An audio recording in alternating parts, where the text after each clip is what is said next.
السلام علیکم، انتظار عشق ایپیسوڈ نمبر 8 چلیں پڑھنا شروع کرتے ہیں۔ سعود نے فلک سے قریب کتب خانے آنے کو کہا تھا اور یہ بھی کہا تھا کہ وہ اپنے ڈاکومنٹس لے کر آئے، مگر وہ گھنٹہ ہوا لاپتہ تھی۔ اس نے کئی بار کال ملائی مگر کوئی نتیجہ برآمد نہ ہوا۔ What the hell is she crazy؟ کیا مصیبت ہے؟ کیا یہ پاگل ہے؟ وہ سخت جھنجھلایا، پھر اس کو ٹیکسٹ میسج بھیجا، pick up the phone of your love your sister, phone اٹھاؤ اگر بہن سے پیار ہے تو۔ اس کے بعد دوبارہ کال ملائی جو سد شکر اٹھا لی گئی۔ شکریہ لیڈی ڈیانا، آپ نے کال تو اٹھائی۔ وہ دانت پیس کر بولا، آپ کون ہیں؟ کیوں پیچھے پڑے ہیں میرے؟ کیسے جانتے ہیں مجھے؟ میری بہن کو؟ سن 70 کی ہیروئن صاحبہ، میں ڈاکٹر سعود، آپ کے پرانے لاپرواہ اور نئے پرواہ کرنے والے ماموں کا 25 سالہ پرانا بیٹا ہوں۔ انہوں نے مجھے آپ کے اور آپ کی بہن کے ریسکیو کے لیے بھیجا ہے۔ جہاں جاب کرتا ہوں وہاں اللہ کے کرم سے آپ کی بہن سے ملاقات ہوئی، وہاں پہ ٹوٹی پڑی ہیں اور فکر آپ کی زیادہ ہے۔ ان کا کہنا ہے پہلے آپ کو فرار کرایا جائے، اب اگر اطمینان ہو تو آ جاؤ ڈاکومنٹ سمیت تاکہ تمہیں روپوش کرانے کی کوشش کر سکوں۔ وہ حد سے زیادہ چڑھا ہوا تھا۔ ایک تو یہ کام کسی کو ادھورا نہ چھوڑنے کا مرض مجھے کہیں کا نہیں چھوڑے گا۔ وہ دل میں کلسا میں کیسے مان لوں؟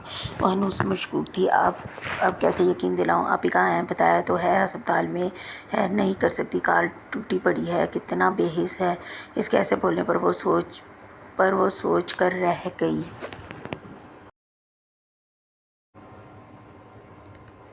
تمہاری بہن تو تمہیں اسکالرشپ پر بھیجنا چاہتی ہے، ان لوگوں سے دور ہے نا؟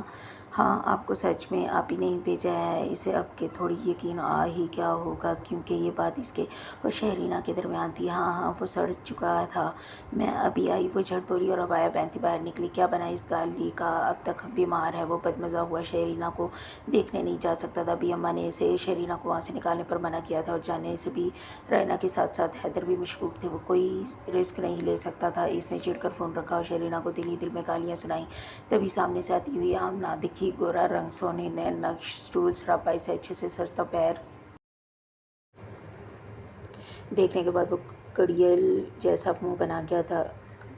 بڈھی آمنہ کو اس شخص کے کسی کتاب سے اب فرق نہیں نہ پڑتا تھا، وہ اسے حشرات الارض سے بدتر لگتا تھا جس میں کسی چیز کی کوئی تمیز نہیں تھی۔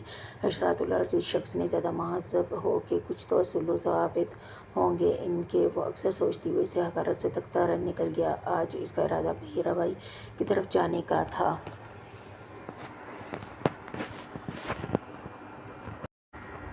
آمنہ سر چڑھ کے فون کی طرف بڑھ گئی۔ اس کے 11 سالہ بیٹے کا ہاسٹل سے فون آنا تھا۔ وہ دونوں بچے گھر آ رہے تھے، تیسرا تو اس کے پاس ہی ہوتا تھا۔ وہ 4 سال کا تھا، اس کی سوکن کا بیٹا، مگر آمنہ کے لیے تینوں ایک برابر تھے۔ وعلیکم السلام ماں کی جان، کیسے ہو تم دونوں؟ ماں بےتاب ہے دیکھنے کو۔ وہ آواز سنتے ہی تڑپی، ہم ٹھیک ہیں اماں، بس کل ڈرائیور کو جلدی بھیجیے گا، بہت بے چین ہے آپ سے ملنے کو۔ اب وہ باری باری متانت بھری آواز میں سب کی خیریت پوچھ رہا تھا۔ بیٹا اپنے بابا کا نہیں پوچھو گے؟ ہاں کیسے ہیں وہ؟ اللہ تعلقی سے پوچھا۔ وہ پوری کوشش کرتی تھی کہ بچے نہ جان پائے، مگر اس کی پہلی اولاد بہت سے رازوں سے امراض تھی۔ بہت وہ یہ بات ماں پر ظاہر نہ کرتا تھا، پر قسمت کی صدم ظریفی سے بہت کچھ جان چکا تھا۔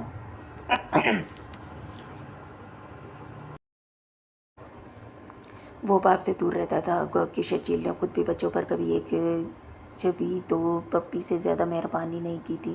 حالانکہ اسی اولاد کے لیے اس نے اپنی 16 سالہ بیوی کو موت کے گھاٹ چڑھا دیا تھا۔ اس کے 3 مسکیریج ہوئے تھے اور ڈاکٹر کی بات کانوں میں اڑاتی تھی۔ چوتھی بار وہ جان سے بھی ہاتھ دھو بیٹھی تھی۔ اب انہیں بیٹوں کے لیے اس کے پاس وقت نہ تھا، یہ بھی غنیمت تھا، ورنہ تو کئی بچے باپ کا ہی رنگ نہ پکڑ لیتے۔ اب وہ ماں کو ٹالے دوسری باتوں میں لگا گیا تھا۔ فلک سعود کی ہدایت کے مطابق عام سے طریقے سے چلتی بک شاپ پہنچ گئی تھی۔ وہاں پر پہنچ کر اس نے سعود کے قریب شیلف پر کتابیں دیکھنی شروع کی، چند ایک باسکٹ میں ڈالی، پھر منصوبے کے مطابق وہ 2-3 کتابوں کا سیٹ کاؤنٹر پر دکان کو واپس کر دیا۔ مہنگا ہونے کے بہانہ کر کے اس نے سعود کی ہدایت کے مطابق اس میں سامان چھپا دیا۔ اب وہ وہاں سے جا چکی تھی۔ سعود نے موقع تکتے وہ گٹل خرید لیا کہ شہرینہ کے مطابق ان دونوں پر کوئی خاص پابندی یا نظر نہ تھی کہ نائکا اور شرجیل دونوں کے مطابق وہ لڑکی نہیں تھی اور نہ تنہا تھی۔ شہرینہ کے سرندے پر وہ پورے مطمئن تھے ان کی جانب سے، مگر سعود کے خیال میں ایسے شاطر لوگوں کو ہلکا نہ لے کے احتیاط سے کام لینا لینس ہی عقل مندی تھی۔ آج بچے آ رہے ہیں۔ رائنا نے دیکھا بھابھی اماں نحال تھیں، پر وہ باپ سرے سے غائب تھا کہ اسے آمنہ بتا چکی تھی، مگر اسے متعلق پرواہ نہ تھی۔ وہ عیاشی کی تلاش میں نکل کھڑا ہوا تھا۔ وہ دونوں بچے آ چکے تھے، ایک 11 سال کا تھا، دوسرا 8 سال کا۔ دونوں بہت اچھے سلجھے ہوئے تھے، رائنا سے جلدی گل مل گئے۔ انہیں یہ تائی سرکار بڑی پسند آئی تھی۔ رائنا نے ان کے لیے خود سے اسٹیپسٹکس اور پاستا بنایا تھا۔ وہ سب ہنستے کھیلتے ماحول میں بیٹھے تھے۔ حیدر چلے آئے، شہراز بڑا بیٹا اور فراز چھوٹا بھاگ کر ان کی طرف گئے اور گلے لگے۔ انہوں نے ایک باپ کی طرح ان سے ان کے معمول دریافت کیے۔ شہراز جب سے آیا تھا باپ کی نگاہیں تلاش کر رہی تھیں۔ منہ سے نہ کہتا تھا مگر باپ کو یاد کرتا تھا۔ اس کا جی چاہتا تھا کہ اس کے ابو بھی اس کے ساتھ وقت گزاریں، اس کی ماں کی عزت کرے، وہ نارمل خاندان جیسے ہوں۔ مگر قسمت اب حیدر کی بھرپور توجہ سے وہ کھل اٹھا۔ ابھی بھی وہ تیسرے کو گود میں چڑھائے باقی دونوں کو گھیرے میں لیے حال احوال پوچھ رہے تھے۔ رائنا نے اس خوبصورت منظر کو دل کے ساتھ ساتھ تصویر کی صورت میں بھی محفوظ کر لیا۔ وہ عقیدت سے حیدر کو دیکھ رہی تھی۔ اسے اپنی ماں کی بات یاد آئی۔ وہ اکثر کہتی تھی کہ شادی اس سے کرنی چاہیے جو فیملی مین ہو، جو رشتے نبھانے اور ان کی قدر کرنا چاہتا ہو۔ اس کے والد بھی ایسے ہی تھے۔ آج اسے حیدر کو دیکھ کر بھی یہی خیال آیا۔ اس نے اپنے فیملی مین کی سلامتی کی دعا کی۔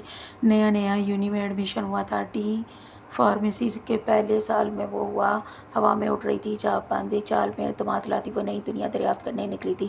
وہ پڑھائی میں بہت تیز نہیں تھی مگر لگن تھی۔ اس کے چچا نے خرچہ اٹھانے کا عندیہ کیا اس کی اسی لگن کو دیکھ کر، مگر وہ میرٹ پہ ہی پڑھا سکتے تھے اور میرٹ پہ نہ اس کا MBBS میں ہونا نہ BVS میں اداس تو ہوئی، پر چچا اور چچی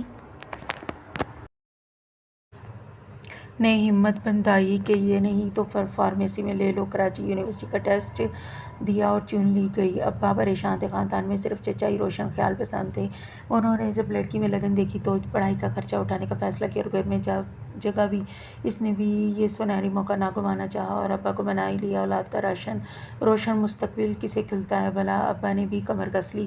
مگر خاندان اللہ کی پناہ، ایسی گاؤں مچی کہ حد نہیں۔ مگر یہ دنیا تو بڑے ہی بڑے مثالی رہنماؤں کو نہ بخشتی تو یہ کون سے کھیت کی مولی تھے۔ آگے بڑھنے کا جذبہ سب سکھاتے تھے، خصوصاً جب نیت نیک ہو، اور اللہ ایسے نادر موقع سب کو نہیں دیتا۔ تو بس سکینہ عمر آ گئی یونیورسٹی۔ اس کے دن بہت اچھے گزر رہے تھے۔ یونی کا احوال بھی اچھا تھا۔ چند ایک گندے میڈک تو ہر جگہ ہوتے ہیں، کیا شہر کیا گاؤں۔ وہ بہت حیران تھی۔ یہ دنیا اس دنیا سے مختلف تھی جو اکثر ڈراموں کہانیوں میں دکھاتے تھے۔ نہ تو وہ کلاس کی واحد حسین لڑکی تھی کہ وہ تھی حسین، نہ ہی اب تک کوئی لڑکا اس کے راستے میں آیا، نہ ہی کسی نے حد سے بڑی ریننگ کی، نہ ہی کسی نے اس کے حجاب کا مذاق بنایا اور نہ ہی وہ واحد حجابی تھی۔ وہاں سب زیادہ تر اپنے کام سے کام رکھ رہے تھے۔ ایک آدھا گروپ بھی لوگوں کے نہیں قائم کیے تھے۔ وہ فی الحال سب کچھ بغور دیکھنے کی کوشش کر رہی تھی۔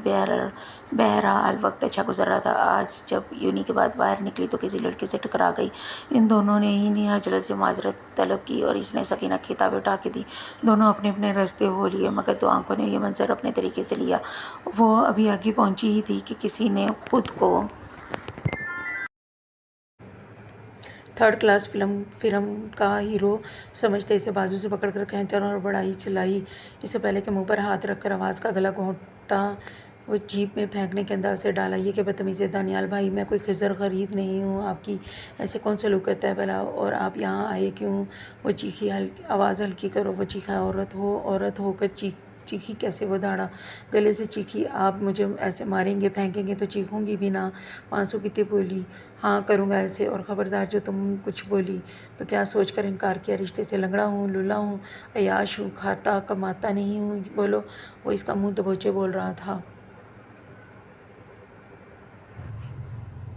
مجھے پڑھائی کرنی ہے اور آپ کے ساتھ نہیں رہ سکتی، آپ کیوں نہیں سمجھتے؟ وہ بمشکل دکھتے منہ سے بولی۔ دانیال نے اپنی سحر انگیز آنکھیں اس پر گاڑی۔ ادھر دیکھو، پہلی بار جب تمہیں خالہ نے گود میں دیا تھا نا، تب سے سب تمہیں میری گڑیا کہتے ہیں۔ تمہاری آنکھیں، وجود سب میرا ہے۔ وہ اسے چھوتا بولا اور یہ لمس اس کے وجود میں انگارے بھر گیا۔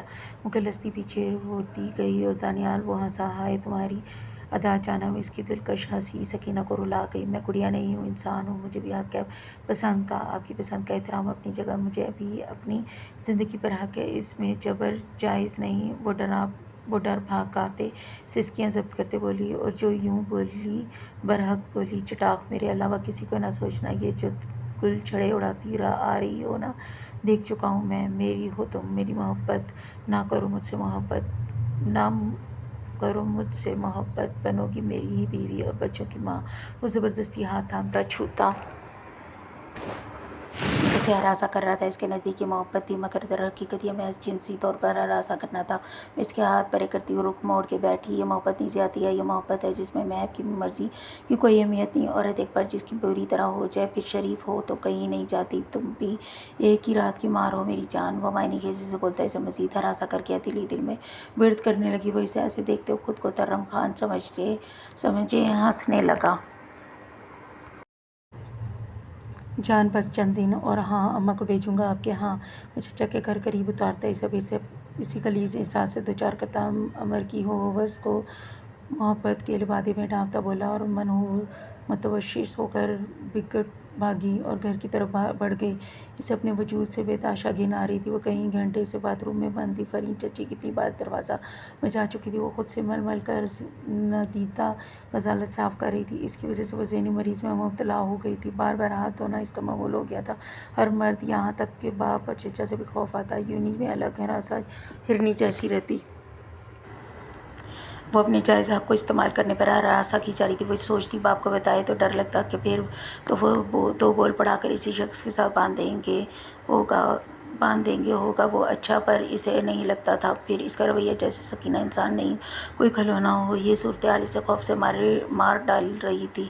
وہ چاروں کوئی کٹنے سے سعود صاحب کو ہینڈز آن ایگزامینیشن سکھانے میں مصروف تھے، پر نتیجہ ڈاک کے وہی 3 بات۔ اب بھی ڈمی پر وہ غلط ہی ایگزامنگ کر رہا تھا۔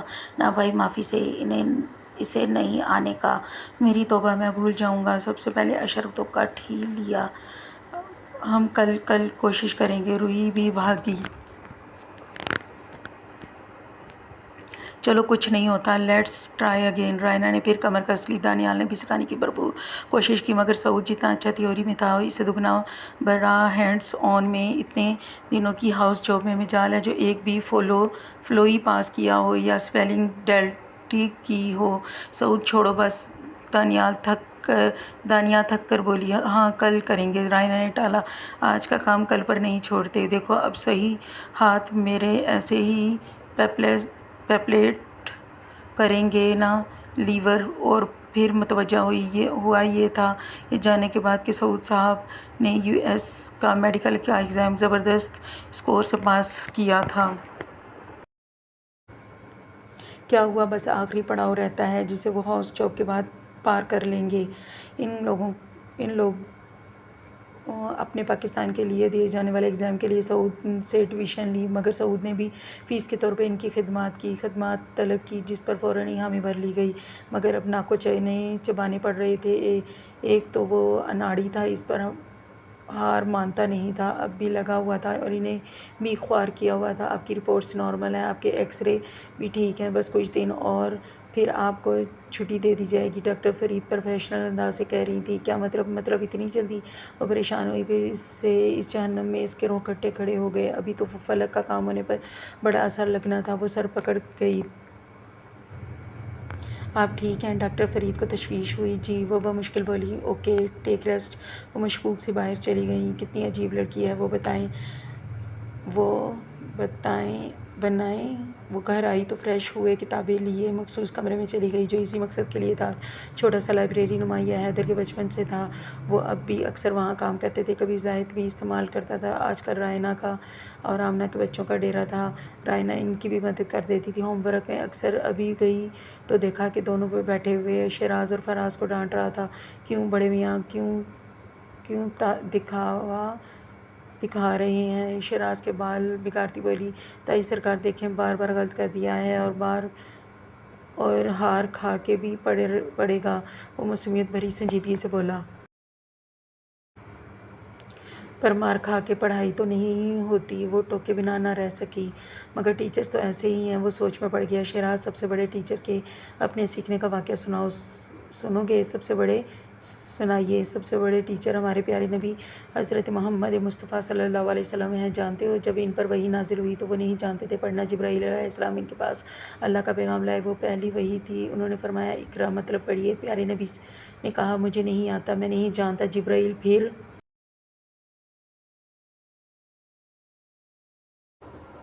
بولے پڑھیے۔ آپ نے پھر وہی فرمایا تب جبرائیل علیہ السلام نے ان کو اپنے ساتھ لگایا اور پھر فرمایا اقرا۔ پھر پتہ ہے کیا ہوا؟ اللہ کے فضل سے نبی کریم صلی اللہ علیہ وسلم نے جبرائیل علیہ السلام کے پیچھے دہرایا۔ اس واقعے سے ہمیں سیکھ ملتی ہے کہ علم پیار سے، احترام سے سکھایا جاتا ہے، سختی یا جبر سے نہیں۔ وہ اب خاموشی سے اسے دیکھ رہی تھی جو سب سمجھ رہا تھا، پر تائی سرکار یا ٹیچر کو نہیں پتا کیا معصومانہ سوال چکر میں ڈال گیا۔ دیکھو شہراز، شاید پتہ ہو، شاید بھول گئے ہوں، اب ہم انہیں تو نہیں سکھا سکتے، خود سیکھ سکتے ہیں نا۔ سب کو نہیں بدل سکتے، خود کو بدل سکتے ہیں۔ جو کر سکتے ہیں وہ تو کرنا چاہیے نا، وہ سمجھاتے بولی تو متانت سے سر ہلانے لگا۔ میں سمجھ گیا تائی سرکار، آپ بہت اچھی ہیں، تم دونوں بھی چلو اب چھٹی کرو، شام میں دیکھوں گی ہوم ورک، تھوڑا کھیلوں کودوں، ابھی بھی بہت تھوڑا پڑھ لوں۔ اوکے تائی سرکار۔ وہ دونوں چلے تو اس نے بھی لیپ ٹاپ اور کتابیں کھولی۔ وہ حسب معمول کام میں مصروف تھے۔ جب شاذر چلا آیا تو حقیقتاً اتنے فارغ ہو وہ تنزیہ بولے وڈیرے صاحب یہ میں آپ کو اپنی بہن کی شادی کا کارڈ دینے آیا تھا، سائن لیجیے نا، شرف بخشیے گا ہم کو۔ وہ نوٹنکی کرتا ہوا بولا۔ ماشاءاللہ مبارک ہو، ضرور آئیں گے میں اور رائنا۔ پھر تم واپس جاؤ گے باہر؟ ہاں بھائی چھٹیاں آلموسٹ ختم ہیں، تمہیں کہا تھا کہ ایک بار ہماری طرف بھی آنا فیملی کے ساتھ، مگر لے دے کے میرے دفتر آ جاتے ہو یار، بڑا کام ہوتا ہے شادی کے گھر میں، تھوڑی دیر یہاں آنا الگ بات ہے۔ ویسے تم تھکتے کبھی گاؤں کبھی یہاں، نئی شادی ہوئی ہے، بھابھی کو تو وقت دو۔ اے ایم شور تم لوگ ابھی کہیں گھومنے پھرنے بھی نہیں گئے ہوگے، یہ کام تو پچھلے کئی سالوں سے ساتھ ہے۔ اب ہاں گاؤں کی سرپرستی کی ذمہ داری کا اضافہ ہوا ہے، باہر تو نہیں گئے ہم لوگ، ویسے اکثر لاتا ہوں اسے کراچی اپنے ساتھ۔ سرکاری صاحب بولے بڑے غریب امیر آدمی ہو، دت گھر کی بندی اور بیچاری بیوی کو محض کراچی پر ٹرکا رہے ہو یار۔ یہ خواتین بڑی خوبیوں، بڑے خوابوں و خیالوں کی فینٹیسی میں ہوتی ہیں، رومانوی کہانی کے خمار میں ایسے خشک رویے سے ٹوٹ جاتی ہیں۔ وہ نہاسا انداز میں بولا کہ حیدر کی خشک فطرت جانتا تھا، مگر یہ نہیں جانتا تھا کہ اب معاملہ پلٹ چکا ہے، اب حیدر خود کسی کی رومانس پروف فطرت کا شکار ہے۔ انہیں شاذر کی باتوں پر رک کر ہنسی آئی، جبکہ وہ بیچارہ ہکا بکا تھا۔ عجیب آدمی ہے، وہ بڑبڑایا جبکہ وہ ہنوز ہنس رہے تھے۔ تبھی سیل فون کی گھنٹی بجی، انہوں نے دیکھا تو رائنا کی کال تھی۔ انہوں نے فوراً سے بیشتر کال بیک کی۔ السلام علیکم حیدر۔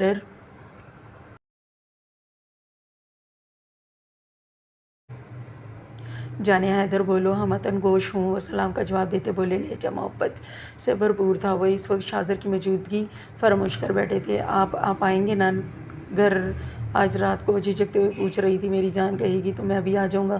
وہ پھر رومانٹک ہوئے، ان کی آواز وجود میں توانائی بھر دیتی تھی، کوئی کام باری نہ لگتا تھا۔ پھر میں بس پوچھ رہی تھی، وہی جلسی ہوئی، رات کو آؤں گا انشاءاللہ، اور کچھ نہیں، بس یہی معلوم کرنا تھا۔ ابھی اماں پوچھ رہی تھیں انہیں کوئی کام ہے شاید، جو اب ارمانوں پر اوس گرا گیا۔ ٹھیک ہے رکھتا ہوں۔ وہ سنجیدہ تھے اب۔ فی امان اللہ۔ سنیں بولو، رات سے پہلے نکلیے گا، پلیز، اندھیرا ہو جانے سے پہلے۔ کیا یہ بھی اماں نے کہا ہے کہنے کو؟ نہیں، میں تو بس فکر ہو رہی تھی تو کہہ دیا۔ وہ سرد لہجے میں ہی جلسی ہوئی، جبکہ وہ ان کے چہرے پر رونق بحال ہوئی۔ ٹھیک ہے جانے من، چلو خیال رکھنا، اللہ حافظ۔ وہ متبسم لہجے میں بولے اور فون کاٹ دیا۔ واہ، شاذر کی آواز انہیں بدمزہ کر گئی۔ اس نے ون سائیڈڈ گفتگو بڑی انجوائے کی تھی۔ فارغ ہاتھ میں وہ بڑبڑائے، ویسے وڈیرے تم نے بھابھی کو پریکٹس کرنے کی حامی تو دے دی، مگر یہ بتاؤ کہ آگے کے مسائل نہیں ہوں گے؟ مطلب؟ وہ ماتھے پر شکنیں ڈالے پوچھنے لگے۔ بھئی 1 سال کی ہاؤس جاب الگ چیز ہے، آگے ریزیڈنٹس وغیرہ میں 4-5 سال لگیں گے۔ 2 گھنٹے کا سفر کیسے مینیج کریں گی؟ یار جب اسے اجازت دی تھی نا، میں نے تو یہ سوچ کر دی تھی کہ تھک کے خود کو چھوڑ دے گی یا تھوڑا شوق پورا کر لے گی تو میں منع کر دوں گا، مگر جتنی لگن اس کی ہے پیشے سے متعلق اور جیسے وہ سنجیدہ ہے اس کام سے، میرا ارادہ مکمل طور پر ساتھ دینے کا ہے۔ مل جل کر حل نکال ہی لیں گے۔ کوئی نہ کوئی کرنا بھی یہی چاہیے یار۔ مجھے جب میرے ابا نے ایم اے کے بعد دکان سنبھالنے والا بولا تھا تو بڑی آگ لگی تھی مجھے۔ یہ لوگ خواتین بھی انسان ہوتی ہیں، ان کے بھی کچھ ایمبیشش ہوتے ہیں۔ یا تو بندہ نہیں پسند کرتا جاب کرانا تو جاب والی نہ ڈھونڈے۔ کئی ایسی جو واجباً تعلیم رکھتی ہے، ان سے شادی کر لے۔ اب میں تو ابا کی مخالفت کر نکل گیا۔ لوگوں نے حمایت ہی کی، مگر یہی حرکت کسی عورت کی ہوتی تو وہ شور مچاتا کہ حد نہیں، طلاق ہاتھ میں دیتے یا اتنا زج کرتے کہ وہ منہ سے مانگ لے، اور نام تعلیم اور عورت پر دھرتے، خود کو نہ دیکھتے۔ وہ کافی صاف گوئی سے بولا۔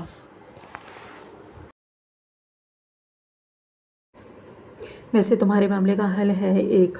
تم ویسے بھی ایک پاؤں شہر میں ایک گاؤں میں پہنچائے بیٹھے ہو، اکثر یہیں رکتے بھی ہو۔ بھابھی گاؤں ہوتی ہیں تو ایسا کرو تم یہاں شفٹ کروا دو ان کو۔ یہ کیسے ممکن ہے؟ بیوی ہے وہ میری، وہ جہاں میں رہوں گا وہیں رہے گی۔ وہ قطعیت سے بولے، بھائی وہاں بھی جب آپ یہاں موجود ہوتے ہیں تو تمہارا انتظار کرتی ہیں، تو جب یہاں ہوں گی تو بس اس کا الٹ ہوگا۔ ایک ہی بات ہے، دیکھتے ہیں۔ ختم کرو یہ موضوع۔ وہ ایک بار پھر قطعیت سے کہتے چپ کر آگئے۔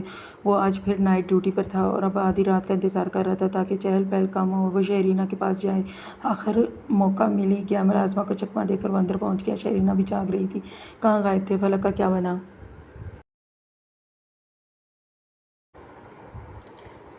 کیا تھا وہاں؟ ایسے ہی ویزا نہیں ملتے۔ اور پھر میرے دماغ میں دوسرا راستہ آیا، دونوں پر عمل کریں گے تاکہ ایک میں تو کامیابی ہو۔ مطلب وہ چونکی۔ مجھے بتاؤ یہ شرجیل کے بارے میں کیا کیا جانتی ہو تم؟ کیا مقصد اس کا خاندان؟ کچھ تو پتہ ہوگا۔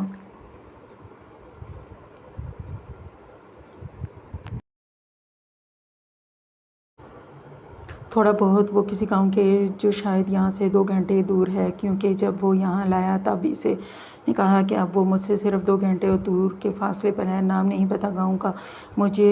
وہاں کوئی سردار ہے یا کسی سردار کا بیٹا ہے، بہت پہنچ ہے۔ اکثر ایک عورت کی کال آتی ہے جسے اماں یا شاید بھی اماں کہتا ہے، اور ہاں ایک ہے اس کے خاندان میں کوئی بھائی یا باپ نہیں معلوم، بڑے سرکار کہتا ہے۔ وہ آدمی جب کال کرتا ہے یہ بالکل بدل جاتا ہے۔ وہ سوچتی، ذہن پر زور ڈالے بولی، یہ آدمی تمہارے سامنے یہ باتیں کر لیتا ہے؟ تمہیں فون بھی دیا ہے؟ آ جا بھی سکتی ہو۔ اسٹرینج شک نہیں کرتا؟ نہیں کیوں؟ اسے پتا ہے بے یار و مددگار ہوں، کبھی بھاگی نہیں وہاں سے، کہیں رابطہ نہیں کیا۔ شروع میں کرتا تھا، پھر مکمل تحقیق کر کے یقین آ گیا اسے کہ یہ کھلونا کہیں نہیں جا سکتا۔ وہ زہر خندہ ہوئی تو سعود کو بھی اپنے ایسے سوال پر شرمندگی ہوئی۔ بائی دی وے یہ معلومات کافی کم ہیں، ایسے تو اس کو چیک میٹ نہیں کر سکتے۔ کیوں کرنا ہے چیک میٹ؟ بس فلک کو نکالو، میں بھی کچھ بندوبست کر لوں گی۔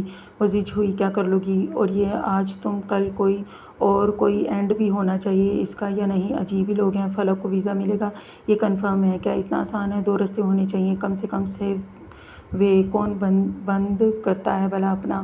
وہ بولتا کیا پھر رکا۔ میں نے ایک دوست کو شرجیل کی معلومات نکالنے بلایا ہے، وہ رپورٹنگ میں بھی رہ چکا ہے۔ کچھ پتہ چلے گا تو آگے کا پلان کریں گے، تب تک تم لنگڑا کے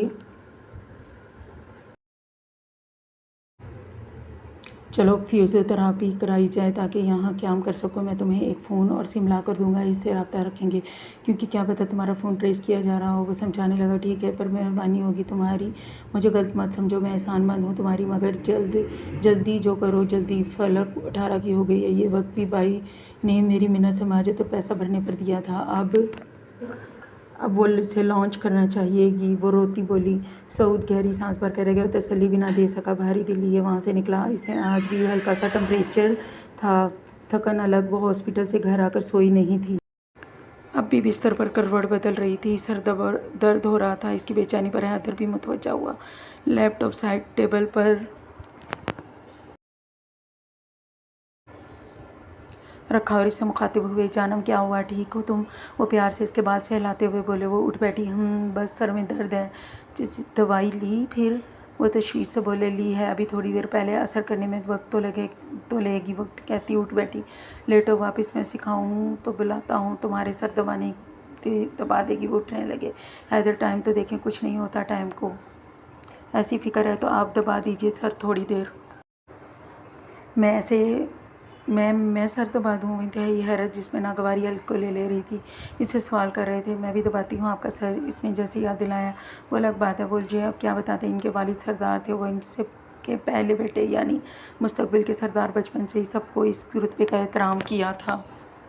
یہ خدمت تو کبھی ان کی ماں باپ نے نہ لی تھی ان سے، اور اب یہ لڑکی جو انتہائی عام سے انداز میں فرمائش کر رہی تھی الگ بات ہے۔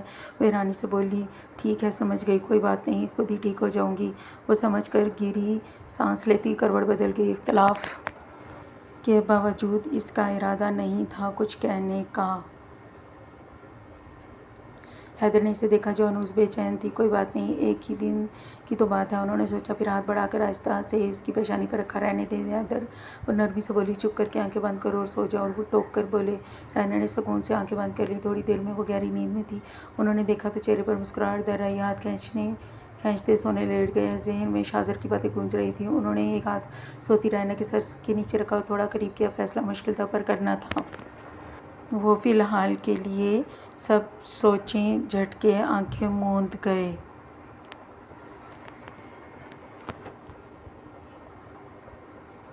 سکینہ، تم نے یونیورسٹی سے کل گاؤں جانا ہے نا؟ چاچی پوچھ رہی تھی۔ ہاں چاچی، سامان بھی باندھ لیا ہے۔ اور اداسی سے بولی، ارے اداس کیوں ہے؟ چند دن کی بات ہے، ماں راہ تکتی ہوگی تیری، چچی نے سمجھایا تو وہ مسکرا کر رہ گئی۔ اس کا دل بھی چاہتا تھا کہ گھر جائے، ابھی بھی چھٹیاں تھیں ہفتے بھر کی، تو ماں نے بلایا۔ وہ خوش تھی، پھر ساری خوشی کافور ہو گئی جب یاد آیا کہ وہاں کیا ہوگا۔ یقیناً خالہ پھر رشتہ ڈالے گی، اور وہ سکینہ منشی عمر اکرم کی بیٹی تھی جو کہ سردار خاندان کے منشی تھے۔ سکینہ کے علاوہ ان کے 2 بیٹے تھے۔ بڑا عرصہ پہلے بیوی کو لے کر الگ ہو چکا تھا اور اس گاؤں کا رہائشی تھا۔ چھوٹے جبکہ کالج کا طالب علم تھا، شہر میں رہتا تھا۔ اس سے بڑی سکینہ تھی جو کہ اب BE فارمیسی تھا۔ جو چھوٹا جبکہ کالج کا طالب علم تھا اور شہر میں رہتا تھا، اس سے بڑی سکینہ تھی جو اب کے BE فارمیسی کے پہلے سال میں تھی اور گاؤں میں تعلیم حاصل کرنے کے لیے اسکول پہلے پرائمری تک تھا۔ پھر چھوٹے سردار نے جگہ سنبھالی اور اب گاؤں کی ترقی کا دور شروع ہو چکا تھا۔ پرائمری اسکول اب سیکنڈری اسکول بن چکا تھا۔ ڈسپنسری چھوٹے سے ہسپتال میں تبدیل ہو گئی تھی۔ یہ 2 سال ہی کافی ترقی کر گئی تھی۔ منشی جی ترقی پسند تھے، وہ پڑھے لکھے تھے، تھوڑا بہت تعلیم کو ضروری جانتے تھے۔ بڑے لڑکے نے تو خیر پڑھ کرنا تھا، البتہ چھوٹے دونوں اچھے نکلے۔ سکینہ کو بھائی نے پڑھانے کا کہا۔ وہ شہر میں چھوٹا سا جنرل اسٹور چلاتا تھا۔ وہ خاندان کی مخالفت مول لے کر سکینہ کو شہر روانہ کر بیٹھے۔ دانیال سکینہ کا خالہ زاد تھا، اس سے 8 سال بڑا۔ جب بچپن میں ہی سکینہ کو اس کی گود میں دیا گیا تو ضد کر بیٹھا کہ یہ تو گھر لے